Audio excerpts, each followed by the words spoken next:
Bismillahirrahmanirrahim. Assalamualaikum warahmatullahi wabarakatuh. Alhamdulillah wassalatu wassalamu ala Rasulillah wa ala alihi wa sahbihi wa mawalah wa la hawla wa la quwata illa billahi wa ba'du. Alhamdulillah, segala puja dan puji hanya milik Allah subhanahu wa ta'ala. Di malam ke-20 ini kita masih bisa melaksanakan salat tarawih berjamaah, dan ahlan wa sahlan wa marhaban bagi yang i'tikaf di masjid ini. Semoga Allah subhanahu wa ta'ala menjaga antum semuanya. Dan pembahasan di malam hari ini sekali lagi karena kita masuk dari inti Ramadan. Kita sekarang masuk pada inti Ramadan, 10 terakhir Ramadan. Jadi kalau Ramadan itu dibagi 3, maka ada 10 awal, ada 10 tengah dan 10 akhir. Lah 10 akhir inilah inti daripada Ramadan. Karena Nabi SAW mengatakan al-a'mal bi khawatimiha. Amal itu ditentukan akhirnya.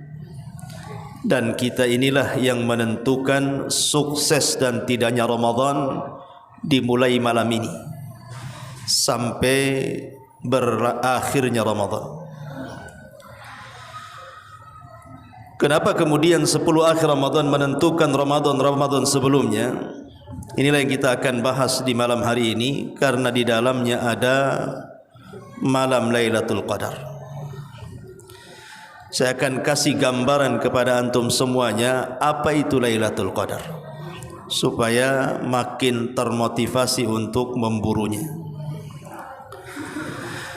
Ma'asyiral muslimin yang dimuliakan Allah subhanahu wa ta'ala, ada beberapa pembahasan yang kita akan bahas seputar Lailatul Qadar ini. Pertama, bicara penamaan. Kenapa nama malam itu disebut Lailatul Qadar? Kemudian yang kedua, apa rahasianya? Kemudian yang ketiga, apa tanda-tandanya? Dan yang terakhir, apa yang harus dilakukan apabila kita mendapatkannya? Inilah 4 pembahasan yang kita akan ringkas secara global. Mudah-mudahan menjadi bekal selama 10 akhir Ramadan ini.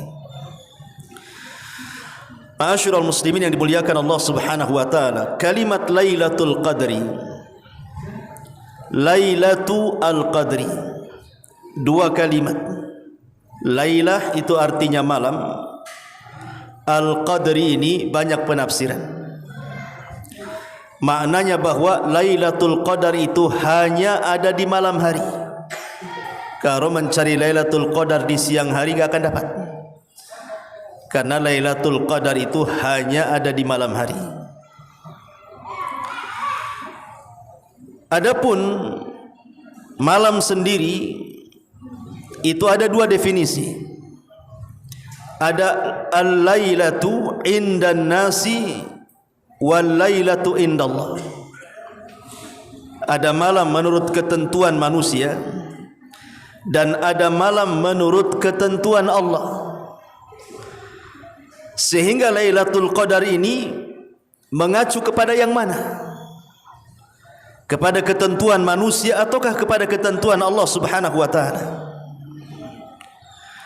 Kalau malam menurut ketentuan manusia dimulai dari terbenam matahari, itulah malam. Ketika masuk waktu maghrib menurut kita masuk malam.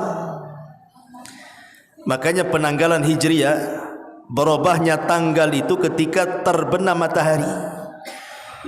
Pamannya tadi 19 Ramadan, berarti ketika terbenam matahari maka penanggalan berubah menjadi 20 Ramadan. Itu malam menurut kita. Tapi malam indallah menurut ketentuan Allah subhanahu wa ta'ala bukan saat terbenam matahari, tapi saat datang waktu asar. Dan itu berdasarkan hadis Nabi sallallahu alaihi wasallam, yata'aqabuna fikumul malaikatul laili wa malaikatul nahar wa yajtami'una fi salatil asri wa salatil fajri. Jadi Allah Subhanahu wa taala setiap hari menugaskan para malaikat-malaikat untuk mencatat kebaikan. Ada malaikat malam dan ada malaikat siang. Dan berjumpanya di dua waktu salat. Pertama salat asar, yang kedua salat fajar. Maka dari hadis ini ulama mengatakan bahwa al-lailatu indallah, malam menurut ketentuan Allah dimulai di waktu asar dan diakhiri di waktu fajar. Pertanyaan pun muncul, Lailatul Qadar ini mulainya kapan? Apakah setelah terbenam matahari ataukah setelah masuknya waktu asar? Ini menjadi polemik para ulama. Walaupun saya pribadi lebih cenderung bahwa yang dimaksud al-lailah dalam kalimat Lailatul Qadar ini maksudnya adalah al-lailatu indallahi. Maksudnya malam di sini menurut ketentuan Allah Subhanahu wa taala. Makanya orang yang i'tikaf, apabila betul i'tikaf mengacu kepada sunnah Rasul, maka mulainya masuk di waktu asar. Ini bagi pendapat yang saya menguatkan di situ. Taib, ini definisi malam. Kemudian masuk pada al-qadar. Apa itu qadar ini? Ada tiga makna yang disebut para ulama ahli tafsir ketika mentafsirkan suratul Qadar. Pertama, al-qadaru itu artinya at-tadyiqu. Berarti Lailatul Qadri maknanya Lailatul Tadyiqi. Tadyiq itu artinya sempit. Jadi malam yang sangat sempit. Kenapa malam itu disebut sempit? Yang pertama, maksudnya tadyiq di sini adalah indas salihin. Sempit menurut orang-orang saleh. Sempit menurut orang-orang yang ahli ibadah. Kenapa mereka jadi sempit dada-dada mereka di malam Lailatul Qadar? Karena Allah Subhanahu wa taala tidak menyebutkan tentang tanggal berapanya, tapi Allah sembunyikan. Sehingga hati-hati orang-orang saleh itu sempit. Jangan-jangan mereka tidak mendapatkannya. Padahal di zaman Nabi SAW sebenarnya Lailatul Qadar itu sudah ditentukan tanggalnya. Nabi mendapatkan kabar dari Allah tentang tanggal Lailatul Qadar. Saking bahagianya Nabi SAW ingin memberitakan para sahabat. Masalahnya di tengah jalan Rasul mendapatkan dua sahabat yang sedang bertengkar. Kemudian Nabi SAW mendamaikan keduanya sehingga dilupakan bahwa dia akan menyampaikan tanggal Lailatul Qadar itu. Gara-gara dua orang yang bertengkar, lupa pula Nabi menghabarkan tanggal Lailatul Qadar. Sejak itu Lailatul Qadar dirahasiakan dari 10 akhir Ramadan. Tidak ada yang tahu. Itulah yang menjadi sempit para ulama, orang-orang saleh, karena tidak tahu di tanggal berapa Lailatul Qadar itu. Ini pemaknaan yang pertama. Yang kedua, yang dimaksud sempit di situ artinya karena bumi itu menjadi sempit. Kenapa bumi menjadi sempit? Karena banyaknya malaikat yang berdesak-desakan. Satu hari Nabi SAW kumpul bersama para sahabat, tiba-tiba mendengar gemuruh langit. Kemudian Rasul mengatakan kepada para sahabat, tahukah kalian suara gemuruh apa ini? Maka sahabat mengatakan Allah wa rasuluhu a'lam. Maka Nabi SAW mengatakan attatis sama wa huqqalaha antait. Sesungguhnya langit itu sudah berhak taat kepada Allah Subhanahu wa taala dan memang layaknya dia harus taat kepada Allah Subhanahu wa taala. Kata Nabi, tidaklah di langit itu 4 jari kecuali ada malaikat yang ruku, sujud, tasbih sampai kiamat. Maknanya apa? Jumlah malaikat di langit itu tidak ada yang tahu kecuali Allah. Wa ma ya'lamu junuda rabbika illahu. Lah malaikat sebanyak itu di langit, yang Rasul pernah melihat di Baitul Ma'mur setiap hari masuk 70.000 malaikat kemudian keluar dan tidak pernah kembali, dan besoknya datang malaikat yang sama jumlahnya kemudian keluar dan tidak pernah kembali, itu semua turun di malam Lailatul Qadar, sehingga bumi menjadi sempit dengan banyaknya para malaikat. Makanya malam itu disebut Lailatul Qadri ay Lailatul Tadiq. Kenapa? Karena sempitnya bumi, berdesak-desakannya para malaikat. Ini satu penafsiran kenapa malam itu disebut Lailatul Qadar. Penafsiran yang kedua, Al-Qadri itu artinya kemuliaan. Kalau orang Arab menyebutnya fulan dzatu qadrin, si fulan itu punya kemuliaan. Apa maknanya? Kenapa malam itu disebut malam kemuliaan? Pertama, ulama mengatakan karena orang-orang yang mendapatkan malam Lailatul Qadar, mereka akan dimuliakan indallahi wa indal malaika. Jadi orang yang mendapatkan Lailatul Qadar itu akan mendapatkan kemuliaan di sisi Allah dan akan mendapatkan kemuliaan di sisi para malaikatnya. Artinya Anda akan menjadi selebritis langit. Jadi orang-orang yang mendapatkan malam Lailatul Qadar itu akan dikenal di langit. Luar biasa ya ikhwan. Jadi selebritis langit, dikenal oleh seluruh malaikat yang ada di langit, dan Allah muliakan kita. Ini satu pendapat. Yang kedua, maksudnya malam itu penuh kemuliaan karena orang yang beribadah di malam itu sama dengan menghabiskan usianya untuk beribadah kepada Allah. Karena kemuliaannya. Berapa usia umat Islam? Berkisar 60 sampai 70 tahun saja kan? A'maru ummati bainas sittina was sab'in, kata Rasul. Usia umatku berkisar 60 sampai 70 tahun saja. Sedikit yang melewati itu. Sementara Allah katakan dalam Al-Quran, Lailatul Qadri khairun min alfi syahrin. Satu malam Anda dapatkan Lailatul Qadar itu sama dengan 1000 bulan atau 84 tahun kurang lebih. Berarti sudah menjangkau usia manusia. Usia kita saja 60 sampai 70 tahun, tapi satu malam Lailatul Qadar bandingannya 84 tahun atau bahasa Quran 1000 bulan. Berarti sudah melewati usia kita. Berarti kalau antum umpamanya ini malam Lailatul Qadar kita ngaji seperti ini 1 jam, berarti seolah-olah antum mengaji seumur hidup antum. Itu maksudnya. Kalau malam ini ada Lailatul Qadar antum bersedekah, berarti sedekah antum itu seolah-olah bersedekah seumur hidup antum. Kalau malam ini antum membaca Quran, maka seolah-olah antum membaca Quran seumur hidup antum, dan begitu seterusnya. Contohkan ibadah-ibadah yang lainnya. Dan ini kemuliaan Lailatul Qadar ikhwan, bahwa malam itu malam dilipat gandakan pahala. Makanya disebut Lailatul Qadrin, maksudnya adalah malam penuh kemuliaan. Ini juga satu penafsiran. Kemudian juga kenapa malam itu disebut yang ketiga Lailatul Qadri? Qadri di sini diambil dari kalimat al-qada wal qadar. Sebagaimana Allah mengatakan fiha yufraqu kullu amrin hakim. Di malam itu akan diputuskan takdir kita setahun yang akan datang. Jadi Allah Subhanahu wa taala akan melibatkan seluruh para malaikat. Jadi mulai malaikat Jibrilnya, Mikailnya, kemudian malaikat mautnya, malaikat mentadbir rizki, umur, semua dipanggil oleh Allah Subhanahu wa taala. Malaikat-malaikat ini disuruh mendaur ulang lagi takdir kita. Jadi malam Lailatul Qadar itu adalah malam daur ulang takdir kita setahun yang akan datang. Makanya kenapa Rasul mengatakan faman haruma khairaha faqad hurim. Siapapun yang diharamkan mendapatkan Lailatul Qadar di malam itu, selamanya akan diharamkan kebaikan setahun bagi dia. Makanya beruntung orang-orang yang mendapatkan malam Lailatul Qadar. Minimalnya kalaupun usia antum tidak sampai tahun depan, tetapi kita meninggal di atas husnul khatimah. Itu saja.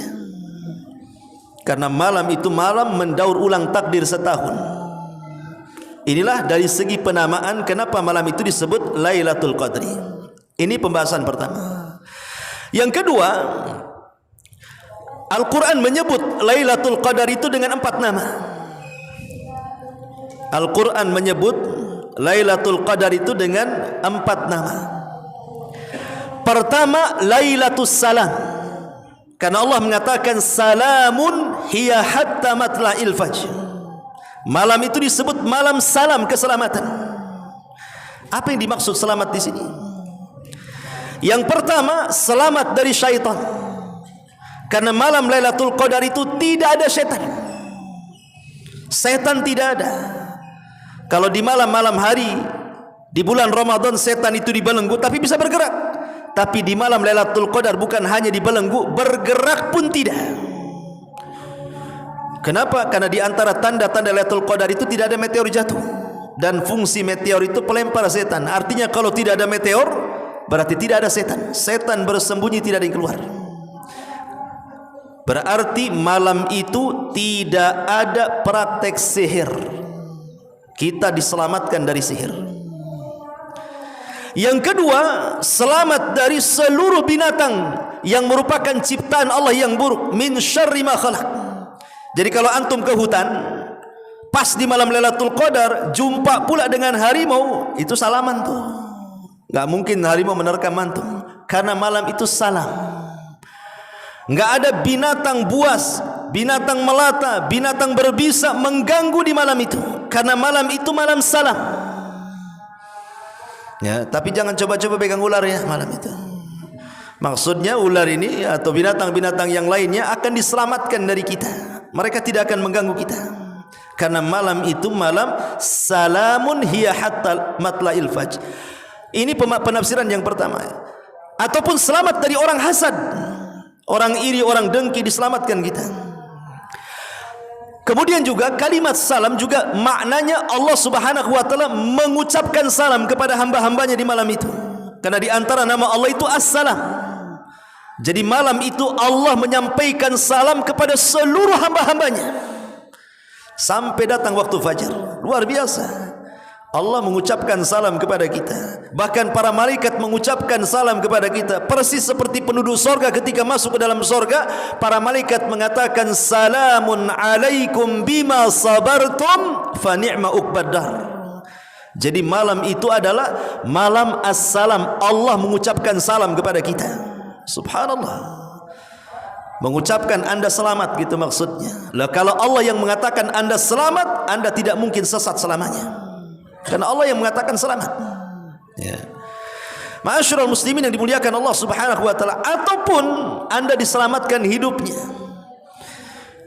Allah akan selamatkan hidup kita di malam itu dan untuk malam-malam berikutnya, karena malam itu menentukan malam hidup kita sampai kita wafat. Inilah makanya yang pertama, kenapa malam itu disebut malam Lailatul Salam. Penamaan Lailatul Qadar pertama Lailatul Salam. Yang kedua, penamaan yang kedua, Lailatul Qadar juga disebut Lailatul Inzalil Quran. Malam di mana Al-Quran diturunkan. Ada dua penafsiran maksudnya Quran diturunkan itu apa? Maksudnya Al-Quran diturunkan dari Lauhil Mahfud ke Baitul Uzzah. 30 juz di malam Lailatul Qadar. Inna anzalnahu fi Lailatul Qadar. Atau maknanya malam diturunkan Quran itu maksudnya permulaan turunnya.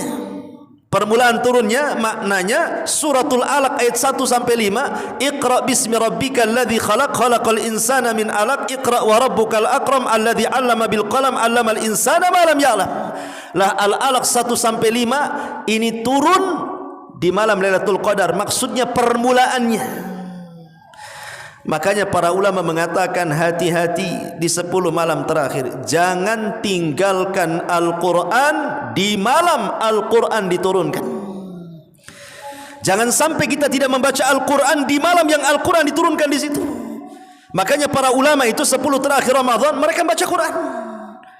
Ya walaupun ibaratnya hanya 1 surat, 2 surat tiap malam, jangan sampai tidak membaca Quran di malam Allah turunkan Al-Quran. Celaka kita kalau tidak menyentuh Al-Quran di malam dan di bulan Al-Quran diturunkan di dalamnya. Makanya Imam Malik, Imam Darul Hijrah itu walaupun sudah hafal Quran, dia ambil mushaf, dia baca Quran dan dia tinggalkan daras hadis.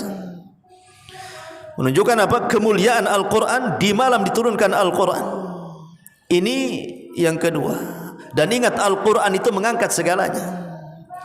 Diangkatnya Jibril karena Al-Quran. Diangkatnya Nabi SAW menjadi Sayyidul Anbiya'i wal Mursalin karena Al-Quran. Diangkatnya Mekah dan Madinah di antara seluruh negeri karena Al-Quran. Bahkan diangkatnya umat Nabi SAW dari seluruh umat juga karena Al-Quran. Bahkan dilebihkan Al-Quran dari kitab-kitab yang lain. Bahkan penduduk sorga sekalipun diangkat derajatnya karena Al-Quran. Kata Allah, Iqra wartaq warattil kama kunta turattil fid dunya fa inna manzilataka inda akhiri ayatin taqra'uha. Allah ngomong sama penduduk sorga, baca Quran. Menunjukkan Quran ini bukan di dunia saja dibaca, di sorga pun dibaca. Naik, tentukan derajatmu sana, karena derajatmu ditentukan sesuai dengan akhir ayat yang kau baca di dunia. Maknanya penduduk sorga diangkat derajatnya dengan Quran. Ini yang kedua. Yang ketiga, Lailatul Qadar juga dinamai dengan Lailatul Maghfirati wa Rahmah, malam yang penuh dengan ampunan dan juga rahmat. Makanya Nabi SAW mengatakan apa? Man qama lailata qadrin imanan wahtisaban ghufira lahu ma taqaddama min dambi. Siapa yang menghidupkan malam Lailatul Qadar penuh dengan iman, yakin dengan perintahnya dan senantiasa mengharap pahalanya, Allah ampuni dosa-dosanya. Maka hati-hati, kata para ulama, jangan bermaksiat di 10 terakhir Ramadan. Jangan bermaksiat di 10 terakhir Ramadan, karena ini yang menjadikan ampunan akan hilang dari kita. Ini yang ketiga. Kemudian yang terakhir, Lailatul Qadar juga dinamakan dalam Al-Quran Lailatul Mubarakah. Inna anzalnahu fi Lailatin Mubarakah, penuh berkah. Karena malam itu menentukan nasib kita setahun. Kalau malam itu Allah berikan keberkahan bagi kita, maka beruntunglah kita, keluarga kita, harta kita, usaha kita, umur kita, hidup kita, Allah berkahi selamanya. Subhanallah, ya. Makanya malam itu disebut Lailatul Mubarakah. Ini pembahasan yang kedua dari segi penamaan. Pembahasan yang ketiga, di dalam surah Al-Qadar Allah Subhanahu wa taala mengatakan tanazzalul malaikatu waruh. Para malaikat turun dan juga ruh. Ruh ini apa artinya? Sebagian ulama tafsir mengatakan ruh di sini artinya malaikat jenis lain, bukan malaikat biasa. Sebagaimana manusia itu ada manusia dan jin, maka malaikat itu juga ada malaikat dan ruh. Jadi ruh ini malaikat yang berbeda dari malaikat-malaikat yang kita kenal seperti Jibril, Mikail, Israfil, bukan. Dia malaikat dari jenis ruh.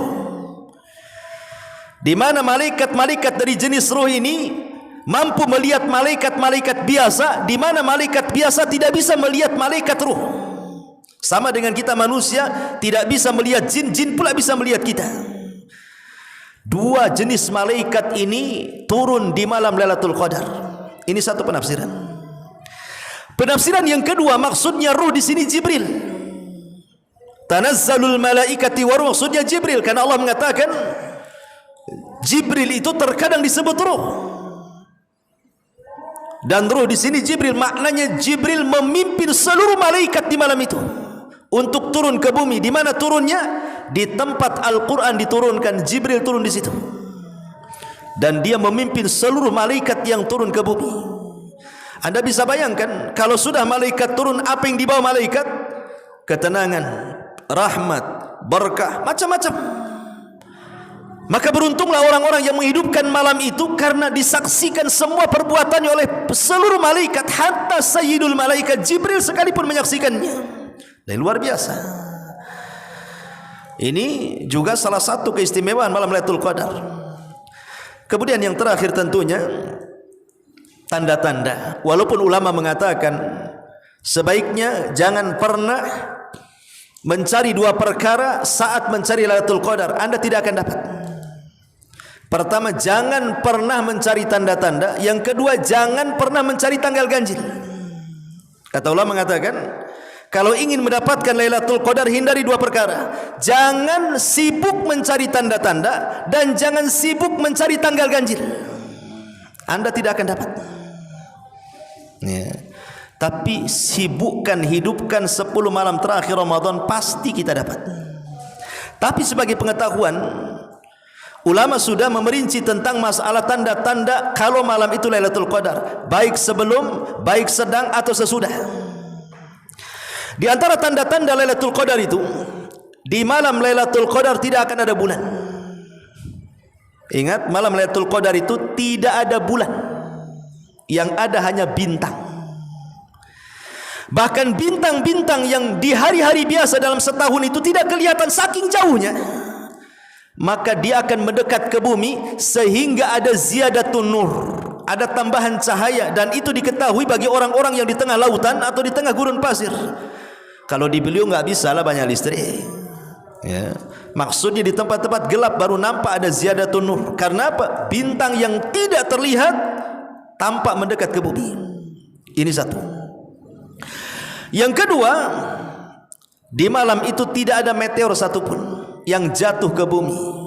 Karena fungsi meteor itu apa? Syuhuban li syayatin, untuk melempar setan. Setannya saja tidak bergerak, macam mana ada meteor? Malam itu tidak akan Anda dapati meteor satupun yang jatuh satu dunia ini. Karena malam itu malam salam keselamatan. Kemudian juga yang ketiga, kata Nabi SAW, Lailatul Samha, malamnya tenang-tenang sekali. Ya, tidak terlalu panas, tidak terlalu dingin, bagi yang sehat. Kalau yang demam tidak bisa. Kata Ustaz, katanya tidak dingin, tidak panas kok, gerges-gerges. Yalah, antum harus minum bodre baru dapat Lailatul Qadar. Jadi bagi yang sehat bisalah merasakan ya. Kemudian juga, apakah harus seperti itu? Maksudnya cuacanya sepoi-sepoi, angin tidak terlalu kencang, senang? Enggak, terkadang Lailatul Qadar pun bisa terjadi dengan hujan deras. Ingat, Lailatul Qadar itu tidak mesti cerah cahaya. Terkadang hujan deras, itu pun tanda Lailatul Qadar. Kenapa? Karena Rasul pernah malamnya Lailatul Qadar, kemudian besoknya Rasul sujud, rupanya Rasul merasakan di dahinya at-tinu wal mah. Jadi ada apa namanya, air dan tanah yang menempel di dahi. Maknanya malamnya hujan. Sehingga tidak mesti cerah gitu cuaca Lailatul Qadar, bisa saja terjadi hujan deras malam itu Lailatul Qadar. Tapi walaupun hujan deras tidak membahayakan. Tidak ada angin kencang, ya hujan-hujan gitu saja. Karena hujan itu salah satu tanda turunnya rahmat, turunnya para malaikat itu saat hujan. Makanya doa sewaktu hujan itu mustajab. Dan itu juga sebagai tanda-tanda Lailatul Qadar. Tetapi tanda-tanda yang paling jelas Lailatul Qadar itu justru setelah Lailatul Qadar lewat dari kita. Kapan itu? Di pagi hari. Malamnya Lailatul Qadar, paginya itu tanda-tanda yang paling jelas. Apa itu? Anna syamsa la syia'a fi, matahari cahayanya tidak terlalu menyorot, maknanya sedikit redup sehingga kita bisa melihatnya.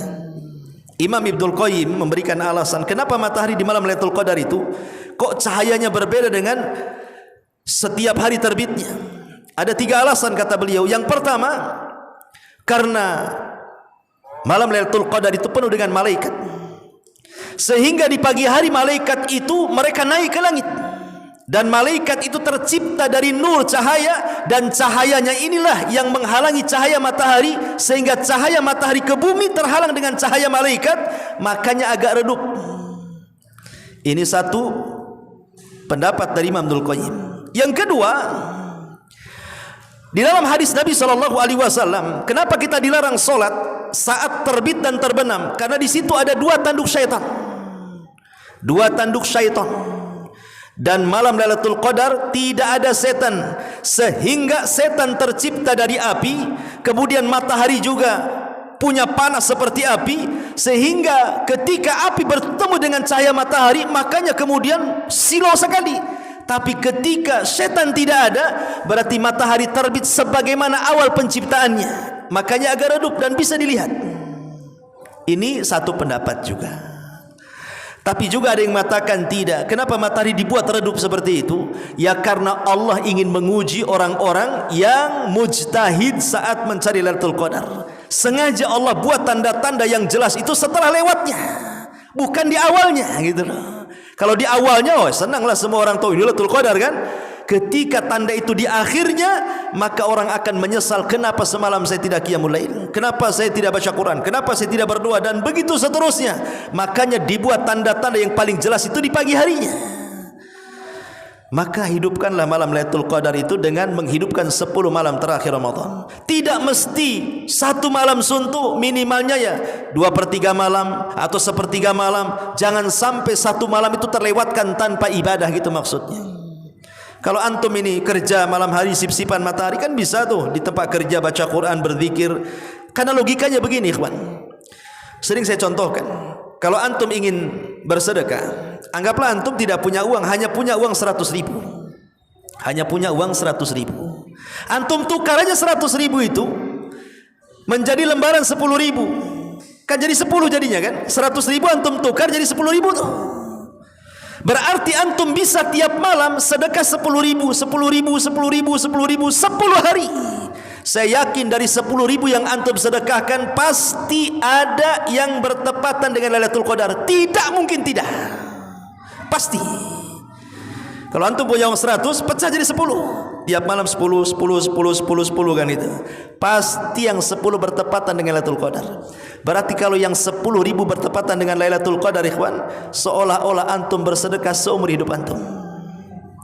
Karena bahasa Quran itu ketika Allah mengatakan khairun min alfi syahrin, syahrin ini nakirah, bukan makrifat, tidak pakai alif lam, ya kan? Syahrin ini nakirah. Maknanya syahrin nakirah itu, namanya nakirah itu yufidul umum. Dan makna umum itu arti syahrin di sini, kalau bulan itu berarti 30 hari atau 29 hari dalam kalender Hijriah. Dan satu hari ini ada 3 definisi. Kalimat hari itu dalam Islam itu ada 3 definisi. Hari menurut manusia, hari menurut Allah, hari menurut malaikat. Kalau hari menurut kita 24 jam, itulah satu hari. Kalau hari menurut Allah, inna yawman inda rabbika ka alfi sanatin mimma ta'udun. Satu hari menurut ketentuan Allah sama dengan 1000 tahun. Tapi hari menurut malaikat, mikdaruhu khamsina alfasana, 50.000 tahun. Satu hari kalau menurut manusia 24 jam, kalau menurut Allah 1000 tahun, kalau menurut malaikat 50.000 tahun. Dan ini bisa kita masukkan ketiga-tiganya. Kalau seandainya satu hari itu menurut ketentuan Allah 1000 tahun kali sebulan, kalau menurut malaikat 50.000 tahun kali sebulan, berapa banyak antum dapat pahala sedekah itu coba? Seolah-olah enggak terbanding. Karena kenapa Lailatul Qadar itu hanya dikhususkan kepada umat Islam saja, ikhwan? Ada 2 alasan ulama. Pertama, Allah ingin memuliakan umat Islam dari seluruh umat-umat yang ada. Kenapa Allah muliakan umat Islam? Karena Nabi SAW suatu hari pernah membaca Quran, kemudian lewat kepada kisahnya Nuh alaihi salatu wassalam, di mana Nuh disebutkan dalam Al-Quran alfasanatin illa khamsina ama, berdakwah selama 950 tahun atau 1000 dikurangi 50 tahun, 950 tahun. Rasul takjub, bagaimana Nuh diberikan usia yang panjang? Secara logika, kalau panjang usia akan banyak amalannya, kalau banyak amalannya akan banyak pahalanya. Jadi Nabi SAW termenung, kenapa usia umat dulu banyak? Maka Nabi SAW diturunkan ayat seolah-olah ingin mengatakan, ya Muhammad, jangan heran, aku berikan kau satu malam yang bisa menandingi usia Nuh. Malam itu Lailatul Qadar. Karena kalau antum usianya sekarang 40 tahun, 50 tahun, sudah berapa Lailatul Qadar lewat kepada antum, ikhwan? Dari usia 15 tahun antum balik gitu, dan sekarang antum sudah 40-30 tahun, berarti kan Lailatul Qadar tiap tahun itu lewat. Seandainya setiap tahun antum mendapatkan Lailatul Qadar, dan satu malam sama dengan 84 tahun, kali lah umpamanya 30 kali antum mendapatkan, berarti usia kita seolah-olah panjang, sama dengan umat-umat dulu. Makanya disitulah kemudian Allah ingin memuliakan umat Islam. Walaupun usia kita pendek, usia umat dulu panjang, tapi dengan Lailatul Qadar kita bisa menjangkau usia umat dulu, gitu maksudnya. Karena satu hari Nabi SAW pernah menyampaikan kisah 2 orang Bani Israel yang beribadah selama 1000 bulan tidak maksiat kepada Allah Azza wa Jalla. Para sahabat heran, kok ada orang bermaksiat, orang beribadah tidak bermaksiat selama 84 tahun, kok bisa? Maka Allah katakan, sampaikan kepada umatmu wahai Muhammad, jangan heran umat Islam itu diberikan satu malam yang sama dengan 1000 bulan. Ini yang pertama, kenapa khususiyah Lailatul Qadar hanya diberikan kepada umat Islam. Yang kedua, ulama mengatakan karena keutamaan Nabi SAW itu sendiri. Jadi Allah ingin memuliakan nabinya dengan cara dianugerahkan Lailatul Qadar yang tidak diberikan kepada para nabi sebelum Nabi kita Muhammad SAW. Dan yang terakhir, setiap malam bacalah doa yang diajarkan Nabi SAW kepada Aisyah radhiyallahu anha dan mengatakan, ya Rasulullah, in adraktu Lailatul Qadri, ya Rasul, kalau aku mendapatkan Lailatul Qadar, famadha aqul, apa yang harus aku berdoa? Maka Rasul mengatakan, quli ya Aisyah, Allahumma innaka afuun tuhibbul afwa fa'fu anni. Baca doa ini setiap malam, 3 kali 4 kali jadilah. Ini doa yang banyak diajarkan atau yang diajarkan Rasul kepada Nabi sallallahu alaihi wasallam. Subhanaka bihamdika asyhadu an la ilaha illa anta astaghfiruka wa atubu ilaik. Allahu ta'ala. Assalamualaikum warahmatullahi wabarakatuh.